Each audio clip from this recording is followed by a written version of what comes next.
That was a big project. So overall, we pulled just shy of about 5 miles of alarm wire through the facility. And we did this through the winter months when it was a little bit slower, but it was a lot of work. The horns and strobes, and it's a full enunciation system. So it's a full voice evacuation system. It is the most sophisticated fire alarm and evacuation system in the entire county up here. The fire marshal was just blown away with. I had custom pull stations made throughout the facility, and those pull stations also have voice evacuation for an environmental emergency, a medical emergency, and it's tied through the alarm panel back to the call-out facility.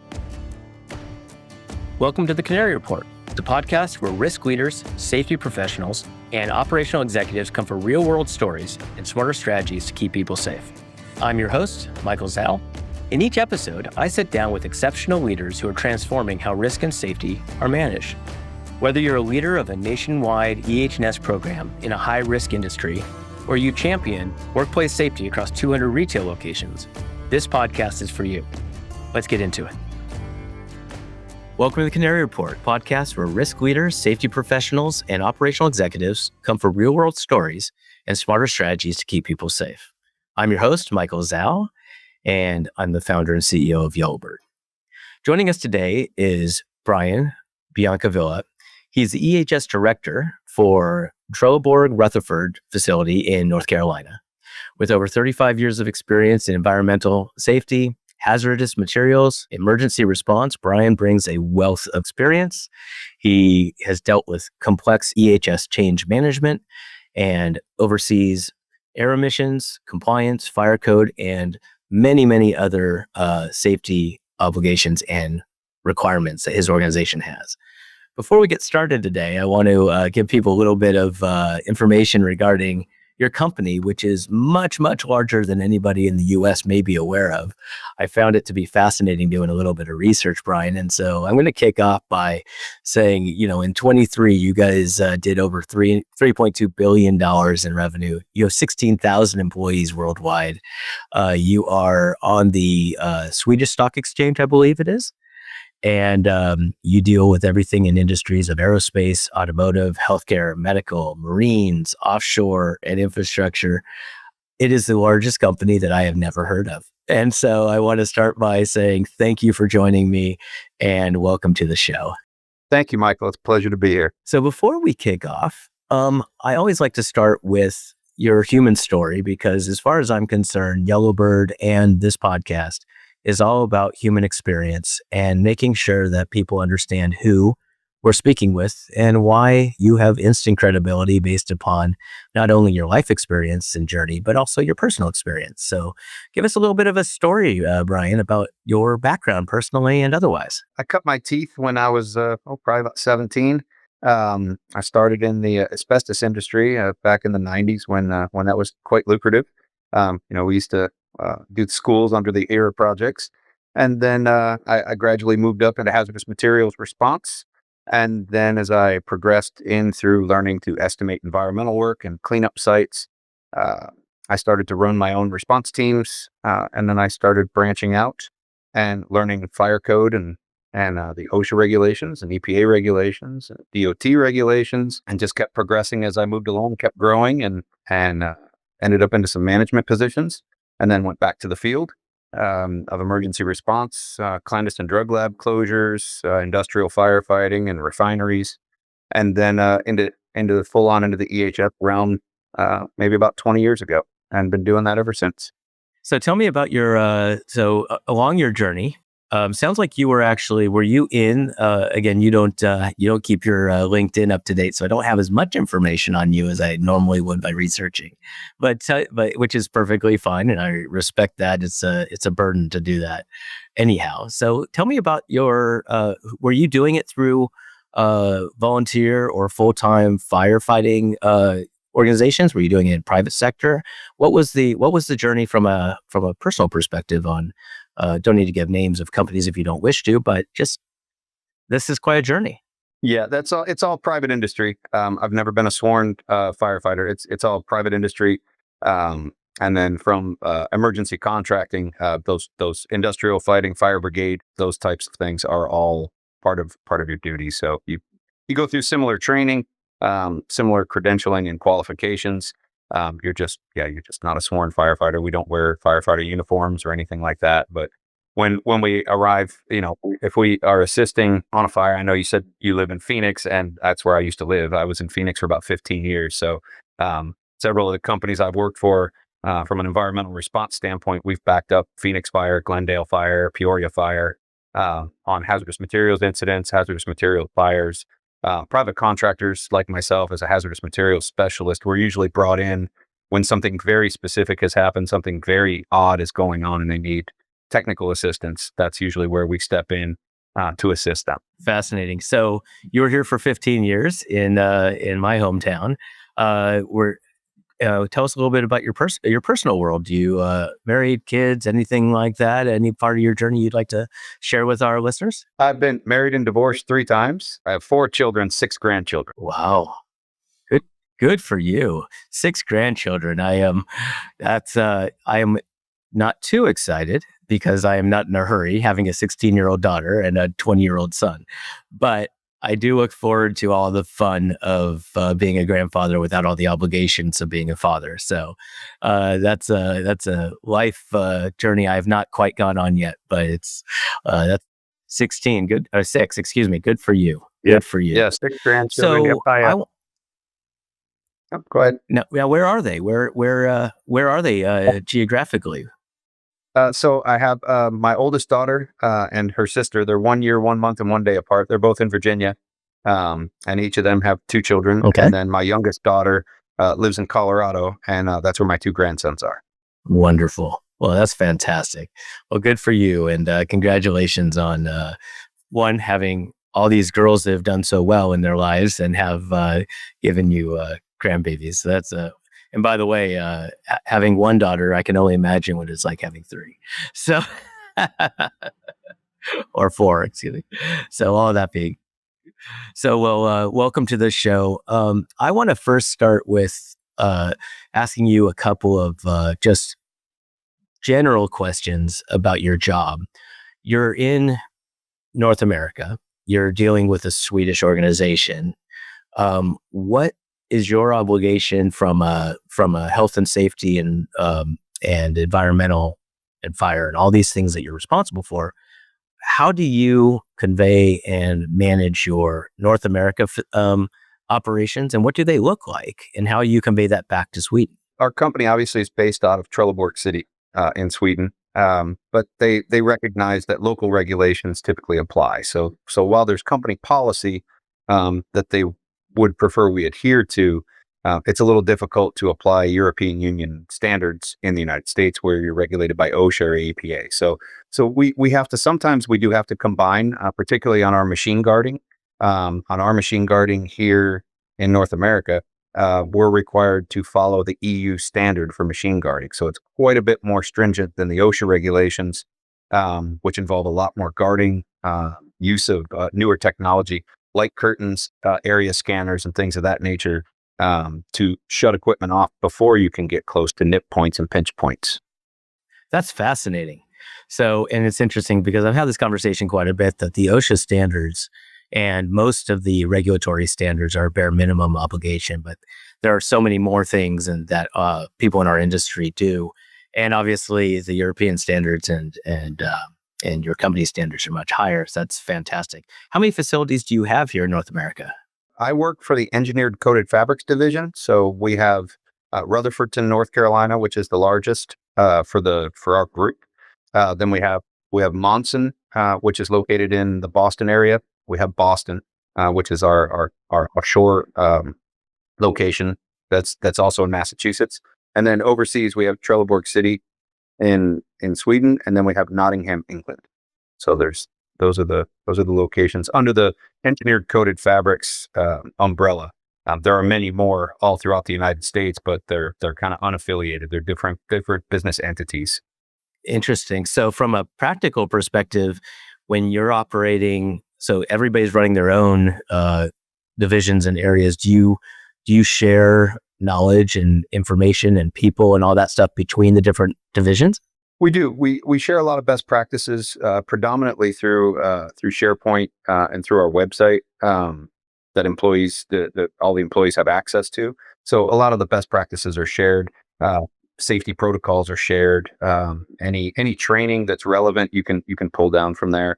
Some of it's not relevant because of the standards that are listed, or there are occasions when it's not in the correct language. We can't use it. So Well, it's funny you should say that. That's one of the things that we focus on quite a bit now. I'm not sure how many Swedish speaking safety professionals we have here in the United States, although with 6,000 plus people, I imagine we do have some, but Spanish is more likely in our world.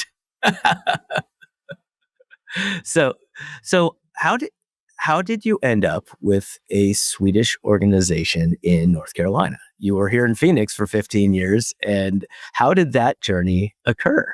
I left Maxim Petroleum in Phoenix. Prior to that, it used to be called Canyon State Oil. They were acquired by Maxim Petroleum through an acquisition process. I went from EHS manager to regional director. I did that for several years over many states in the Western United States and marine terminals. And then from there, as the company was acquired by Pilot Flying J, I left the company and went to work for an emergency response company. And they had me relocate to Denver, Colorado to open a new facility. And after doing that and opened the facility and ran that for them for a couple years, I was approached by Waste Management within the refinery at Suncor, which is the only petroleum refinery in the state of Colorado. And I went to work there as a project manager and ran all of the hazardous and non-hazardous waste disposal for the refinery as an embedded waste management employee, but I was embedded at the refinery. So I worked at the refinery every day and did that for several years. And then as the contract came to an end, I was approached by the director of EHS as we were closing up shop, and she reviewed my resume and offered me a position relocating to the Carolinas to oversee coal ash remediation sites from an EHS perspective. So that's how I ended up I live in South Carolina, and I work here in North Carolina. But as the contract with Duke Energy came to a close for the coal ash remediation at the sites we had, I just found it prudent to start looking as the contract was coming to an end. I didn't want to be unemployed, and actually, she contacted me and said, "Hey, I was contacted by a recruiter for this position. I told them that you were a perfect fit."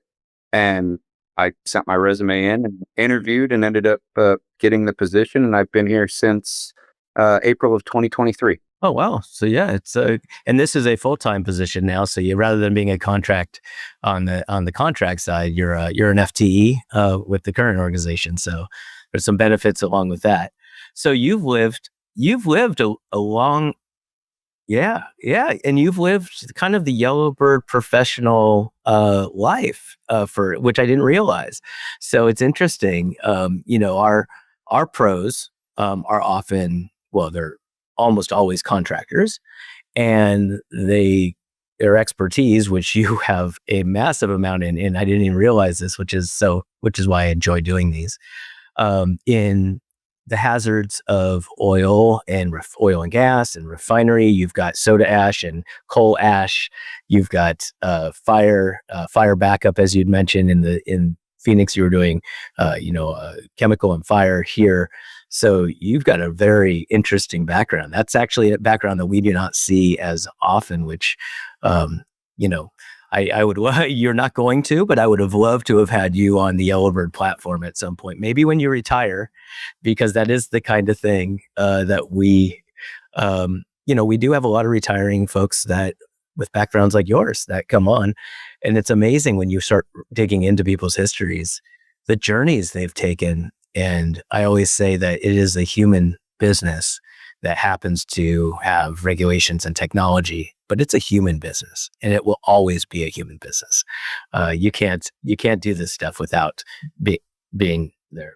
So I want to talk to you about. I have on one of my notes here that you utilize third parties, which I imagine I understand why, since you've been third party, you understand the value of that.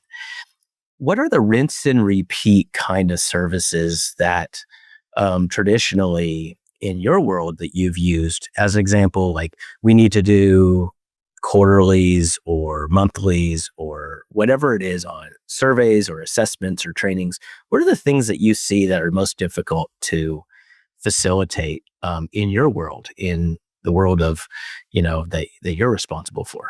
It's a great question. A lot of the aspects of EHS hold a large amounts of liability for the company. So a lot of stuff you do want to internalize to keep things, internal and run on your own. But there are those things such as industrial hygiene surveys, right? You don't want to do those in house just because of inherent bias, right? That's one of the things that you always have to look out for is would a regulatory body or an attorney, if there were a legal action, would they see that as something that you've cherry picked? I always do industrial hygiene surveys. I always get a certified industrial hygienist. I let them develop the sampling scheme, how many employees, where they want to sample. I'll tour them in my plant or facility or wherever I am, and I'll let them come up with everything, and then I step back and let them do their job. Also, anytime you're doing heavy regulatory training, so 40-hour HAZWOPer, right? Definitely one you don't want to do in-house. It's just easier to send people somewhere and let them get through from a certification standpoint. Resource Conservation Recovery Act, when you're doing the hazardous waste certifications, you can do some basic stuff for general operators, but for your people that are managing hazardous waste and managing a lot of the waste profiles, land disposal, restrictions, and those types of things, you want to make sure that they go through a good certification. So I always use third parties for those, as well as my DOT.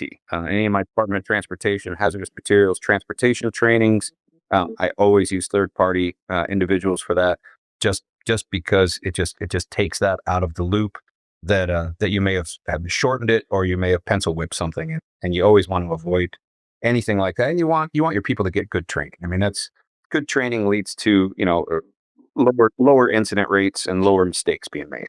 Absolutely. No, it's quite interesting. And you say that, so you send them places. So technically you ship them off. I don't mean that in a negative way, but you send them to a training facility, or do you do it locally using local talent generally? Sometimes we do both.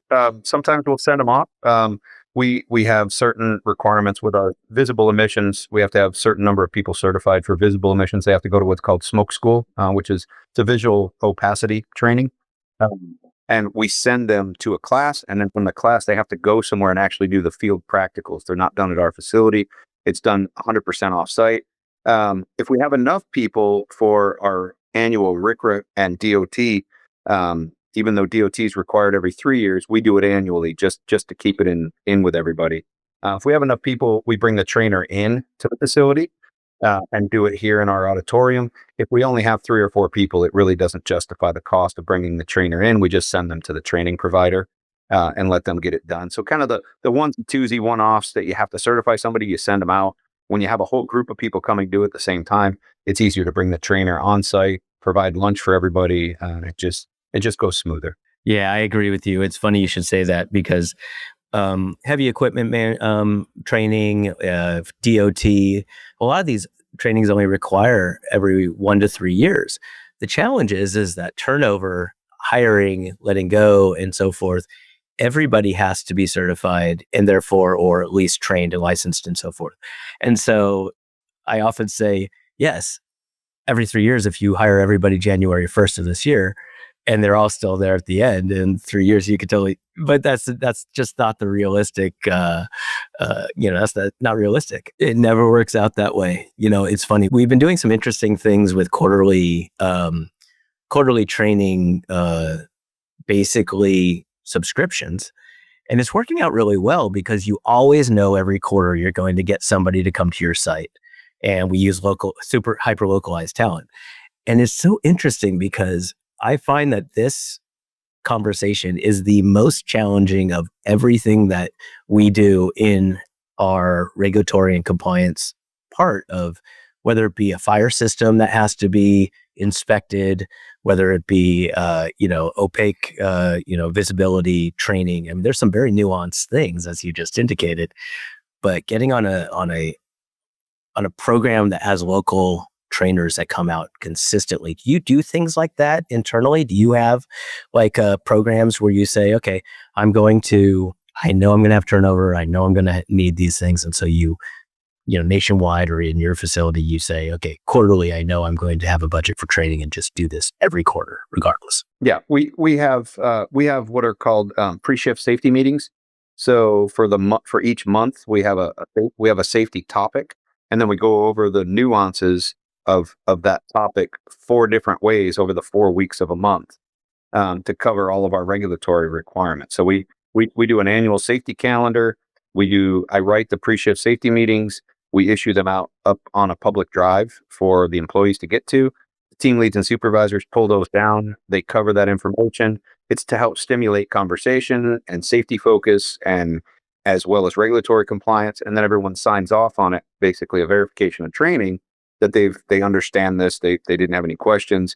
So it's also like a shift safety meeting, and then you have verifications of training that gets scanned into a network drive, and then we have that for retention for year long training. It's not just a one and done, right? You don't just train everybody one time and say, okay, everybody's good. That's it. You don't need any more training. You have to constantly be reminding people, particularly in manufacturing and production facilities. You do have high turnover, and you do have new people coming in and older people going out.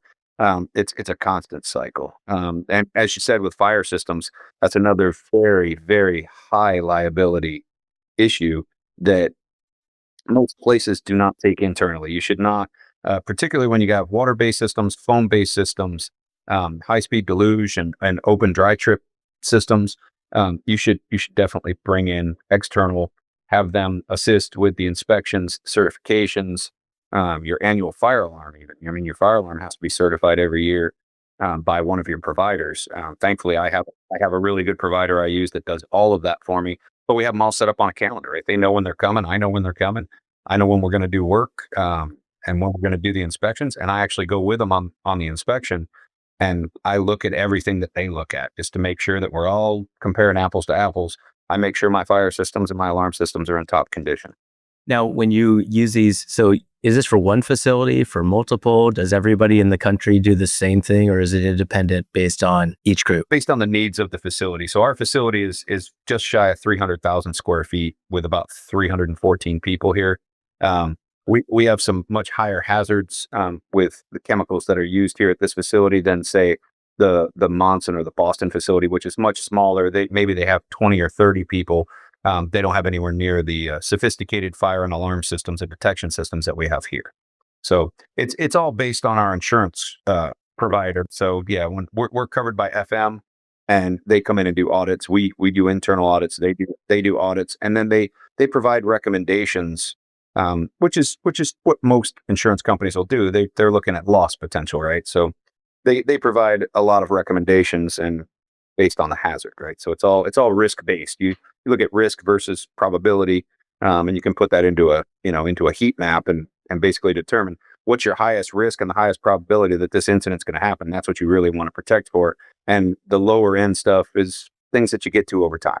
So from a FM perspective, do they do all the different divisions inside North America, or do they just do yours? Because they probably have some visibility into overarching risk that you may not necessarily see.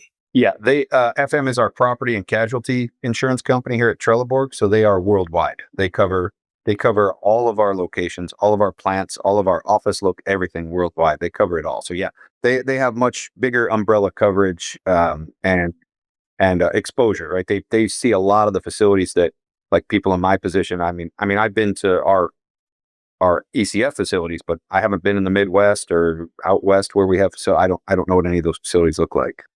Yeah, it's quite interesting because the 15 to 30 person organizations tend to have less of a formalization around some of these programs than you do. I see here in the notes that you did a $400,000 alarm fire alarm system up project, which makes sense, by the way, considering you have 300,000 square feet and over 300 employees. So it certainly makes sense. What was that project like? It was a big project. So overall, we pulled just shy of about 5 miles of alarm wire through the facility, and we did this through the winter months when it was a little bit slower.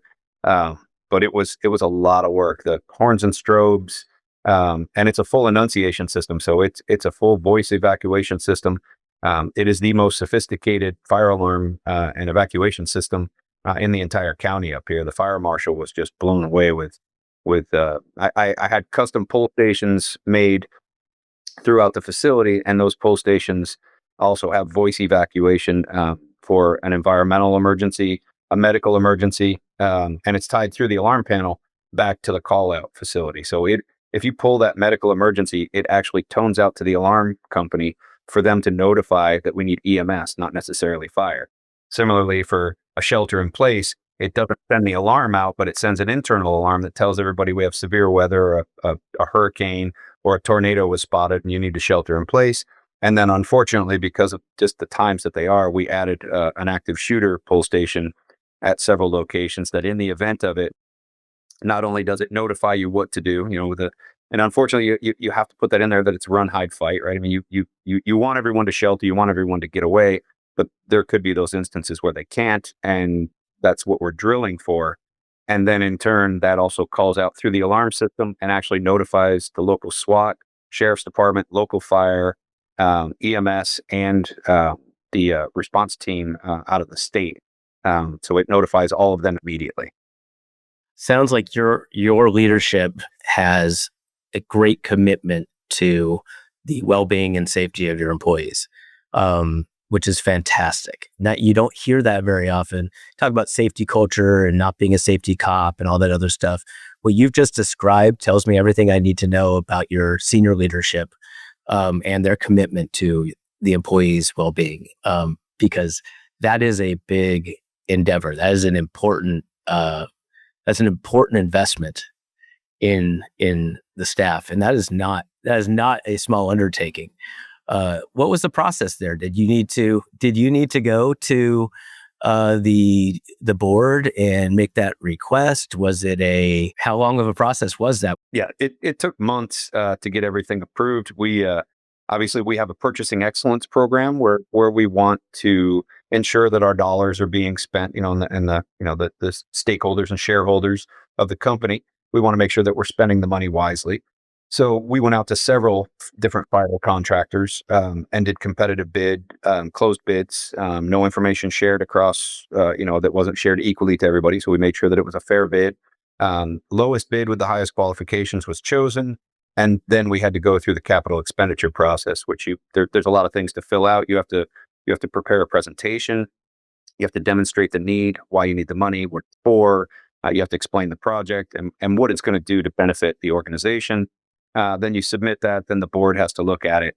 Then when they approve it and it comes back, you still have to go through finance. And then you still have to get everything set up in the system. You have to get vendors set up. You have to start ordering, you have to start cutting POs and ordering materials and supplies and scheduling. And I mean, it was a lot of work through the Thanksgiving shutdown, through our Christmas shutdown, myself and my team, and as well as the engineering team. I mean, we were here through the holidays doing this project to get it done in 2024. And the system went live I believe we went live in March of 2025. It was completed. We had all the testing done and worked all the bugs out of the system, and it went completely live. And we had our final inspection with the fire marshal. So the very lengthy process, probably all in, it probably took 6 to 8 months to get it all done. That is impressive. It's funny because often folks will ask what our primary value proposition is at Yellowbird, and I often give these examples of, because I have such breadth and depth of localized talent, and onboarding any kind of a vendor in an organization like yours sounds like it is an act of Congress a little bit to get through the gauntlet to be ready to serve. And so, we often have our customer, and full disclosure, you guys are actually looking at help utilizing us for a couple of services, and I appreciate that. It's not the reason you're on here, but I appreciate it.